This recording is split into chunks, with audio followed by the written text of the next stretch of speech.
Hey everyone, we're back again with the Chief Delegates, minus Randall. Hopefully he'll join us soon. And we're so happy to be with you again. And so let us kick it off. We have been trying to form a mission statement. What are we trying to do as a group of Chief Delegates? What are our goals? What should we be striving for? Well, Eden is just like the way that we're using it is a framework of, you know, sort of governance kind of thing. It's a tool, and as we progress in our campaign for EOS, obviously we're going to find kinks and things that aren't right with Eden, or that can use improvement, and we can provide that, you know, feedback. But yeah, our primary focus should be EOS, because otherwise we're just sitting around using Eden for the sake of Eden, which doesn't make much sense. Like, we got to put it into the real world, you know, environments, you know, doing real things and putting it under real stress. Yeah, I think it's, go ahead, Aaron. I was going to say that's why I focused on the what this is for and the how we achieve it. And then in those conversations, I was trying to express the idea that what we are trying to achieve is for EOS. How we achieve it is by using Eden. Like, we all participated in the Eden process and it was for EOS. Just like we are also going to, another how is the website that we're talking about. We're not doing it because we just want to build websites. We're doing it because Eden on EOS needs this to support EOS. Just like we're using Eden to support EOS. So I'm just trying to refocus. I think these are all great points, and I don't think that there's like a hard, clear answer in any particular direction. I mean, I think both things are true. You know, we need to strengthen Eden to serve EOS. You know, you can put EOS, serving EOS as the primary motivator. It's like we're building a car that needs to travel through a particular kind of terrain, and the car is Eden, and the terrain is blockchain and EOS specifically. And we need to keep adjusting the controls and the levers on the vehicle as we go to navigate the terrain as we encounter obstacles and stuff. So, but Eden also has intrinsic value. It's not just like a thing that's purely 100% in service to EOS. Like Eden has value in and of itself. The membership has value in and of themselves. So the cooperative world, you know, there's cooperatives in agriculture, there's cooperatives in grocery, there's cooperatives in manufacturing, there's cooperatives in pretty much every sector. In fact, the cooperative structure is just everywhere. It's huge. I don't have statistics on the top of my head. But there are 6 cooperative principles that all these different cooperatives abide by, essentially. And I'm not suggesting these for us necessarily, but these are cooperative principles. And they're not all voluntary and open membership. Like, there are member only cooperatives, but like, generally speaking, number 1, voluntary and open membership. 2, democratic member control. 3, member economic participation. 4, autonomy and independence. 5, education, training, and information. 6, cooperation among cooperatives. And 7, concern for community. So 7, actually. And we can read into these more, but my point in bringing this up is just that what we're doing is designed to serve EOS, but the structure that we're using is kind of its own creature. Right. Maybe part of the problem is our name, because we call ourselves Eden on EOS, and maybe we should just be the EOS whatever society, and we use fractal democracy principles, like in the same way that we reference that a co-op references cooperative principles. But we are not, you know, we're not like, we're not both Eden and EOS in a sense. We're an Eden structure, or an Eden in structure, but we're our goal is, Yeah, another reason why the name isn't so great, Eden on EOS, is because there's going to be other Edens on EOS. Yeah. I know we talked about this a couple of meetings ago, like, oh, we're the Genesis Eden on EOS. Wrote a forum post about this a while ago. Just the confusion. I mean, I'm sure we've seen it roughly in some areas where people that aren't involved don't understand what Eden on EOS is even, or they don't know the difference between the system, the idea, and us, which is somebody that takes the system and the ideas and applies it to a thing. It requires a really deep level of knowledge to be able to distinguish between those individual concepts. Yeah, it's like EOSIO and EOS. Yeah. Kind of. Yeah. Another terrible naming problem. Yeah. We're basically a governance DAO that's operating within a blockchain DAO. Yeah. That has a different kind of governance structure. So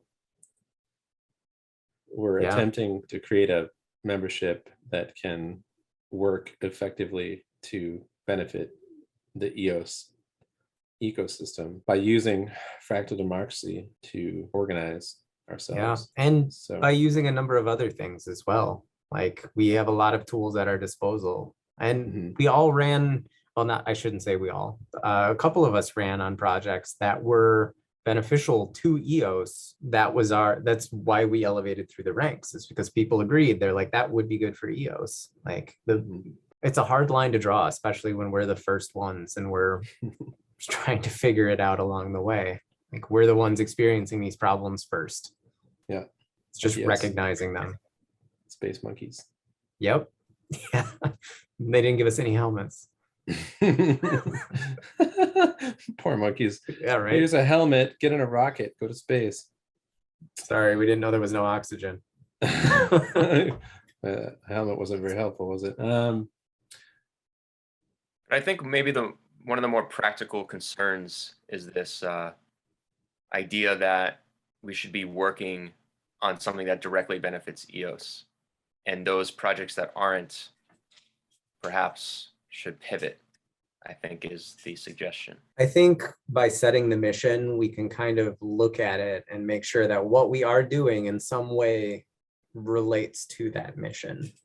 And I can't specifically point at anything that anybody's doing and say that doesn't benefit EOS, but that doesn't mean the mission still shouldn't be clear. It's just that really is the mission statement. It is to define the broadest of goals that everything else should kind of fit under. I'm super easy to change anything here, by the way. So whatever you guys don't like, I can tweak, add. If it's sufficient for now, I mean, at least getting some intention from Eden members, and then we can start a dialogue with however many step up and say, hey, we could do it, I could do it. Then we can just go from there and pick.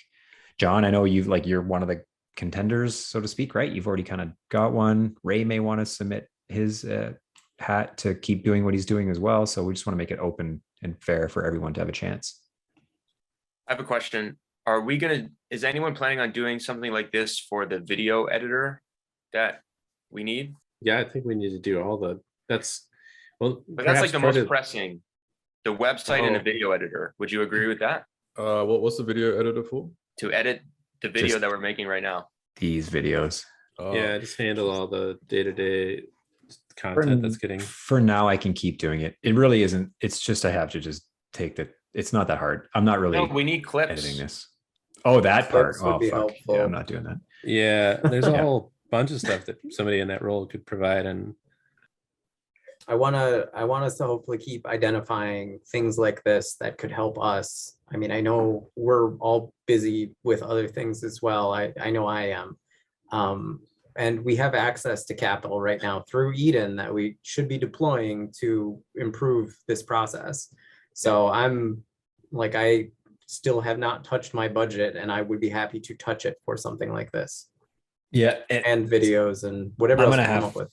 Yeah, I'm gonna have to do the same thing for my commitment, in fact, of doing this transparency thing. I'm not sure how I'm going to approach it yet. I won't be able to do it, not to the level I wanted to when I was making the promise, so to speak. So I may do an RFP also just to get people to help, or just reach out privately, but I'm going to end up using my funding to pay someone else to fulfill that commitment.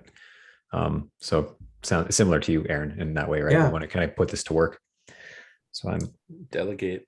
Yeah, Cool. maybe Yeah. there's an RFP for that as well. It's like, who wants to Yeah. go through this? And you had a vision of how it could be done. Mhm. And I think if you kind of laid that vision out a little bit, enough for somebody to be able to be like, I can do that, Yeah. then Mhm. we could find a suitable candidate. Yeah, I think you're right.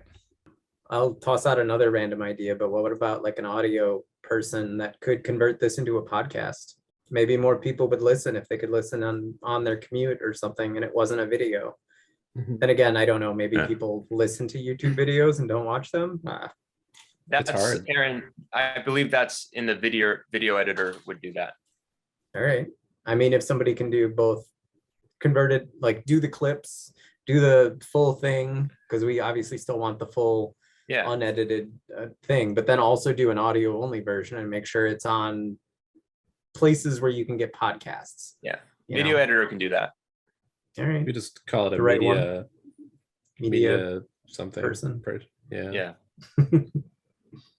All right. So we already have Eden on EOS. And we have a way that we elect our leaders, but like for us chief delegates, we have decided through ourselves that we make decisions on a 2/3+1 consensus. I know we can make that explicit in a standard multi-sig, for example, but this could basically put all the multi-sigs on one platform. Like if the level 1 delegates wanted to do stuff, it's all visible on one platform. So it's really, again, about organizing and coordinating. And here's like some of the examples of like you can toggle decision-making parameters. I think that putting our organization, our Eden on EOS, built on Haifa, again, could help us organize and coordinate. Aaron made a statement about we don't want another bureaucracy on a bureaucracy. And I don't see that this way. We're not using any additional rules. We're making our rules more visible, explicit, and coordinated. I think my biggest concern is that it's not going to integrate into anything that we have unless we, I don't know, pay them to integrate it. Like right now, when we're talking about doing the website with Eden funding, the reason that that's going to be really easy is because we can do inter-Eden member transfers. Like that's part of our system. It's a little manual. There's no interface for it right now, but it's possible.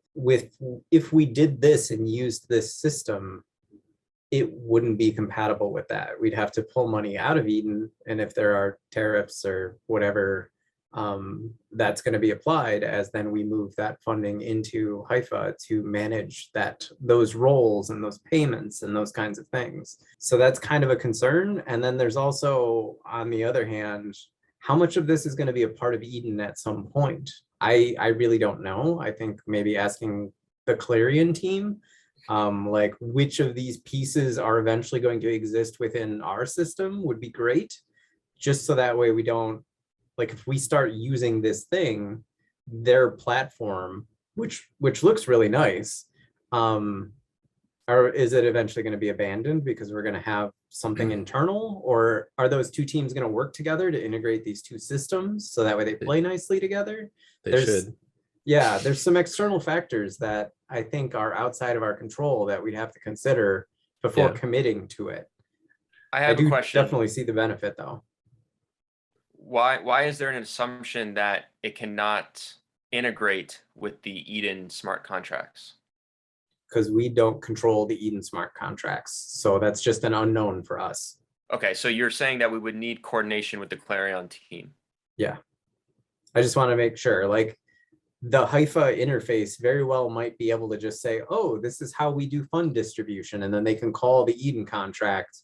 Right. But those two development teams are going to need to be talking to each other to make sure that one doesn't break the other one, because we don't want to end up in a situation where our stuff just breaks. That's why we're kind of doing it manually in the spreadsheets and stuff right now, is because no matter what changes in Eden, our manual processes won't break. If we could get the time and attention of the Clarion team to merge these two things together, I can't imagine a better hybrid of two platforms. I just can't. Like they've solved many of the organizational needs that we have not yet dealt with in terms of governance and not breaking any in terms of like all the game theoretical aspects that you don't want to like run afoul of when creating a system and building a community, I'm fully behind the Clarion OS team and Dan's leadership. But I think in terms of just a quick, I mean, I don't know how quick really, but I mean, it's already built. And HiFiDAO, I just think the way that they've done roles and managed like the internal operations is so smart, and it's something we just completely don't even have at all. Yeah, it's And extraordinary. they're a complete open source team, and EdenOS is open source. So it's like, yo, you two should get together and make a baby, because it would be really good looking. Yeah, I think that would be good. And I think out of the concerns I brought up and have heard, it sounds more just like there are technical challenges potentially in the way to make it a good experience for us as Eden members. Right now, we'd have to move money out of one system and put it into the other, essentially. And that comes with its own set of problems, like we've been experiencing just with our manual processes. Those would all still be the same. So, but getting those teams to work together to be able to do something would be awesome, and maybe worth funding from somewhere.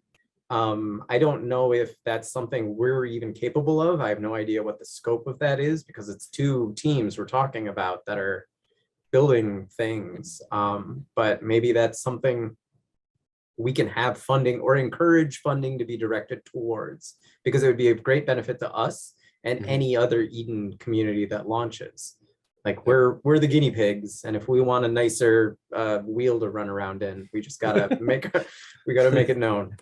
So my take on this one, I love it. First of all, absolutely love it. So Hive is coming to EOS no matter what. And so it's going to happen, and then maybe, and it's going to take time because they still have to do that. So maybe once they get it over to EOS and it's there, then that's like a future, it might take the next Eden election, or we end up with more money in our budgets. And then we can it's like a separate thing that we then try to integrate. And once it's here, we can also have a better chance to look at it and play with it. And what parts do we really want within Eden? And so it's like exploratory at this stage. I think we all agree in the concept that, like what you're saying, Lovejoy, Hive solves a lot of the problems that we are unable to solve.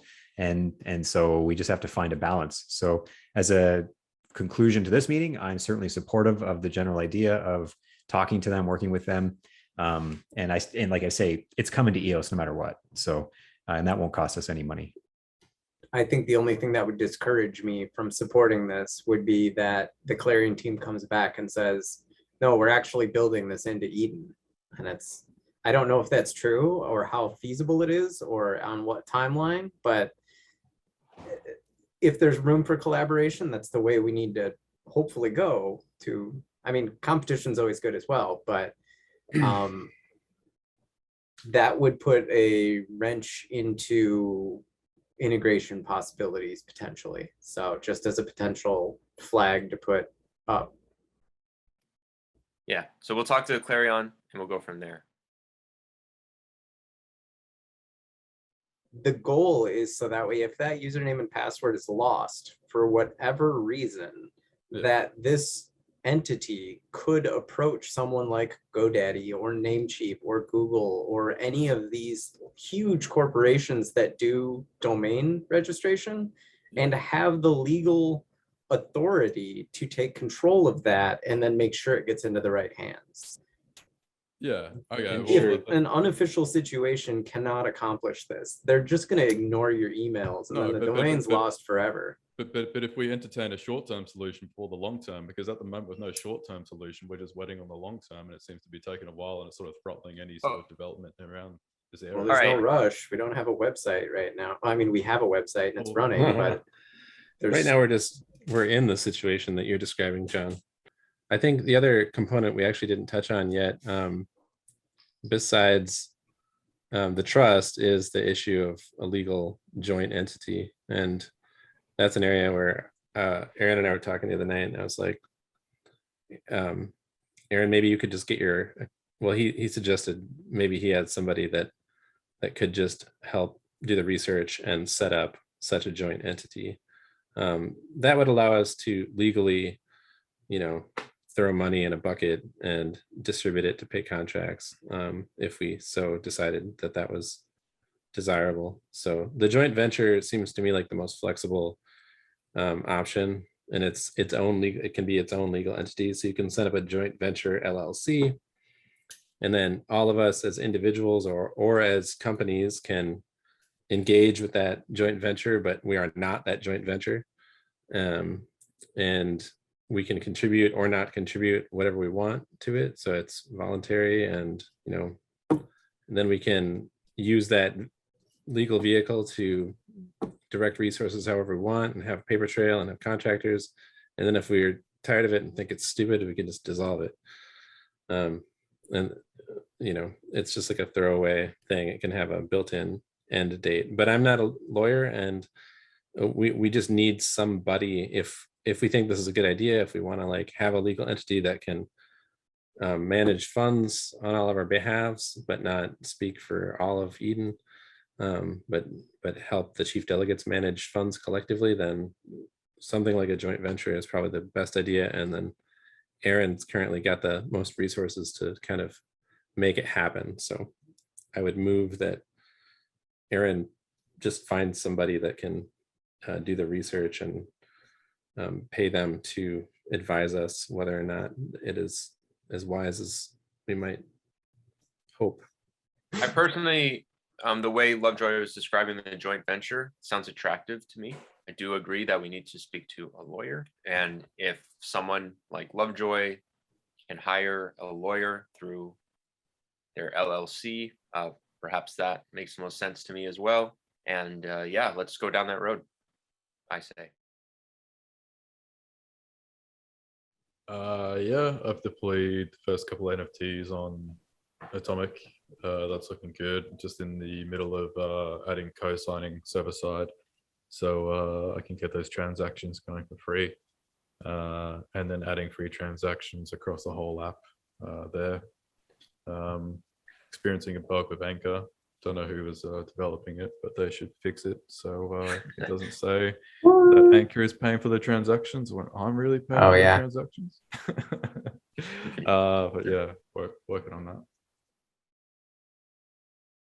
The month of November, each of the 6 active hives will be creating a newsletter, which they translate into English. We'll be sharing with the EOS community shortly. So we're just making sure the English is at least decently well written. And we did an AMA on Tuesday. That's on the EOS Nation YouTube channel. Some of the Princess Bees went through their newsletter and they personally walked through what they did. We have some unfortunate things happening in the Spanish hive. We are working through that. I'm not sure that it's public yet. That will be updated shortly. We're continuing to work on EOS Bees 2.0. There's an interview with Nova Crypto that I did. It's coming out on December 9. There's a lot more details on outlining the problems that we're seeing with the system so far and the proposed solution to those problems. Part of it is partnering with Hive and Tippet. Their services will help us accomplish our vision for organizational and incentive structure. And hopefully by January, we can at least get our spreadsheet version start moving towards this new incentive structure, which will be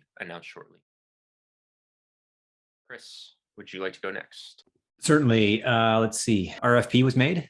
Talk about that one. I'm going to start actively working on getting this transparency thing stood up. Like Aaron suggested, I do have a vision. I know what it looks like. So I'm going to maybe do a mural board of that because I love mural boards.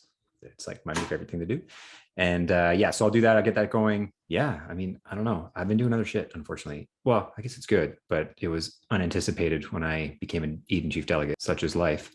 But we'll commit to, I'm also, the fact that my EOS is just sitting in my account untouched is kind of starting to bother me because it's not being deployed and it should be. So I'm going to actively, the first month, I'm going to pay myself and make that transparent because I haven't done that yet, or even taken the funds to pay myself. But yeah, I'm going to make an asserted push here to try to actually get these funds doing something. So more to come, but not much for now. Aaron. Just to comment on you, Chris, whatever the board thing you were talking about, I'd be interested to see how that process works. Always interested in different ways to organize ideas. It is so cool, dude. Yeah, it's like a You're white, gonna get whiteboard addicted. online. Oh, It's Aaron. changed my world. I'll So- I'll send you a link. I'll talk you through All something right. you can actually All right. seeing anyway. Yeah. Awesome. The EOS community, I don't know if maybe Chris and I are thinking of the same thing, but we have an epic Miro board for like Mm. marketing in the EOS community. I Oh, can yeah. show you if you want. It's probably the same. It's Miro, Miro. Yeah. Yep. All right. It's cool. Miro is pretty epic. I saw, I believe the first yesterday was one of the first pull requests to Unicove, which is what we're using to test this Anchor integration or this account creation system that I ran on. And it is going to be using libraries that are external to it. They're all open source. Well, they're not yet, but they will be. We just don't want anybody using them until they're in a stable position because it does accept payment. But I did see the first pull request come in. I haven't reviewed it yet, but it seems like we're at a point where it's almost functional and we're going to be able to show how other apps are able to do account creation themselves using our platform. So that way onboarding everywhere should be that much easier. We've given away some more account codes to various people. We've been asked for ways for people to be able to pay for them, but that's just currently not on our roadmap. Like I kind of alluded to earlier, both the duration and the amount that we were pitching to run on is much greater than it actually we anticipated, I guess. Sort of like Chris, it's a matter of, we are tied up in other things on our end. It's a lot of the working group stuff. The working groups are like, I have an engineer that's working pretty much at least half of his time on the account creation side of things to make sure we fulfill that promise and we deliver what we're aiming to aim for. But all of our other resources right now are going into research to be able to create these papers and really help push the ecosystem forward. I think once we have kind of a prototype of the account creation system ready, we'll probably announce it. It'll probably be, I don't know, probably next year at this point, just because I know there's stuff going on. December's never a good time to actually get a lot of deep hours into projects. Sometime very early next year, we'll have the SDKs available for other people to start integrating. Maybe I'll like ping John or something and see if he wants to be an early beta tester for it. Maybe do a little bit of that in the meantime, but just not open the floodgates quite yet, because I would rather have a strategic approach to its release than just saying, hey, everybody, here's the thing, and oh, it doesn't work.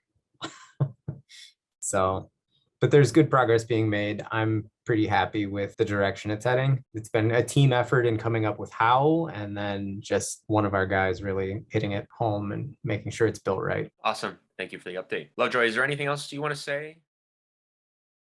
Not a whole lot to add, to be honest. Just pretty distracted. My goal is to get back and to make sure we deploy some of these resources into the community. And to that end, some sort of Eden Public Works type thing. I don't know if RFPs are always going to be part of this or if we just need to get things moving fast, but I like the RFP process. And I think if we can just grab a hold of, like, start jamming out these RFPs and help use the community to identify what needs to get done internally and just start getting those out there and putting people to work. I think that's where I'm going to focus now. Other than that, I guess the only other update is that I transferred the 400 EOS to the 3 projects, and the remainder still sits in my account. I mean, like Aaron and Chris, I just don't want to be like just sitting on it and have it do nothing. I hope everyone is a little patient with us, just because we are space monkeying our way through kind of clumsily trying to figure out how to deploy this funding besides just funding the individual projects that some of us ran on. It's been a lot of weird, I don't know if educate is the right word, just a lot of weird stuff that I hadn't really contemplated before running that we were gonna like get into. And yeah, hopefully we can leave the next round of delegates with an easier plate, and we'll just be the clumsy, awkward ducklings in the room, and that'll be okay. Yeah, like we were all elected, and then it's like, go. Okay. There was nothing else. I mean, it would have been really easy if we all just decided to take whatever money we were allocated and run with it. But there are other things that we can do for the community. Yeah. Like, I mean, the budget that I got randomly, if it wasn't me randomly, I would have gotten the roughly 6,000 EOS or whatever to run with. And like, I probably could make a strong case that like I could allocate that really well within Gray Mass. That's cool. But now that it's what, 30,000 EOS or something over the course of 6 months. Like that's a substantial budget. And I would be very happy if the community was like, yeah, take it all for gray mass. But that just doesn't, that's not what I ran on. I didn't run on like, oh, just give gray mass a bunch of money. It was, oh, here's our specific thing. And maybe there are better ways to allocate it than just that. If it boils down to it, maybe that is a good allocation of money. But let's explore some other options first. I can always do that at the last minute and be like, look, we'll use this. We'll hire 2 developers. You'll get even better updates. We'll have better quality, better interfaces and whatever. But it's not what I ran on. So we got to work through all this weirdness in the meantime. But it's really frustrating that we're at about halftime now. You know, at the end of the year, that's kind of the halfway mark of our candidacy. And it's frustrating to not have deployed anything necessarily. Like we're building in the back end and we'll pay ourselves for that, obviously, but we just got to figure out how to do more. For me, I feel like in a slightly even more nebulous position just because I didn't run on a particular project necessarily. And yet that we don't have the organizational sort of infrastructure needed to be like, all right, Lovejoy, like we want you to do this for Eden. We want you to do that for Eden. And instead it's like, you know, we're just making all this up, but nor is the budget that I am currently in charge of sufficient to both pay me for a full-time thing and have money left over for the things that it should fund. So it's kind of like an awkward middle ground kind of territory. Yeah. If the entire budget was under an MSIG and we all had to come to agreement on how to allocate it, then none of us would have had individual funding, which has its own downsides and kind of goes against the vision of how this system works. But we'd probably be executing on a lot more things right now because we get around all those, the hurdles that we have today. None of us would have been forced to take this income in and deal with the consequences of it. And uncharted waters. It's like with this much freedom and independence for all of us, we've we've figured out how we can't quite run. Yeah, we got to get to proposing some suggested changes for the next go round, I think. On some of those regards, because that keeps coming up, the MSIG versus individual buckets, but I don't know if that aligns with Dan's sort of theoretical perspective. But even just having 2 separate pools would be great. Like trust the delegates with like this much money individually, like spend as you see fit, but then also put like another bunch of money in the MSIG so that delegates could work together and be like, okay, we have administrative overhead budget that we can deploy for this, that, and the other thing, that we just need to get this organizational stuff in flight. That's not earmarked for any individual or any project in particular, but okay. Chris? Absolutely. I'd like to take this moment to thank all the, nothing. Great call. I'm excited that we're making progress in the mission statement. That's good. Thank you, Aaron, for kind of pushing that along. It's awesome because it is something we want to get nailed out. I'm excited about talking more about HIFA. I think the trust is a good idea. Like we're making progress. It's a long process, obviously, as evidenced by the time it's taking us. But you know what? No one said it was going to be a race. And as long as we leave some sort of framework that's useful to the next set of chief delegates, this thing can scale. To me, as long as we can walk away with that, I'll feel good about what we've done. If we don't, if our term comes to an end and all we've done is just taken our funding and spent it on shit and there's nothing for the next group, I think it's a huge lost opportunity and it's going to, I don't know, I'll feel really disappointed about that. So I'm glad that we're moving in this direction of actually doing something that's more substantial and meaningful. So good on us. And I just want to maybe give some thank yous as my closing statement.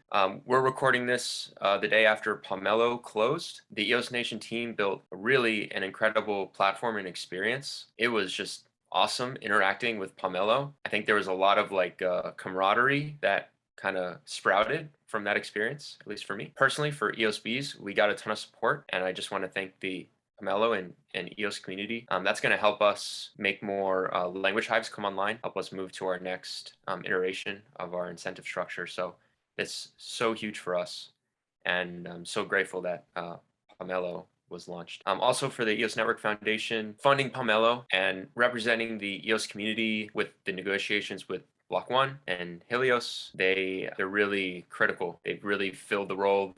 They're updating the community. It's such a breath of fresh air. I really love what they're doing. and I'm very grateful that they're here. I think that does it for us. Thank you for watching if you've come this far, and we will see you next week.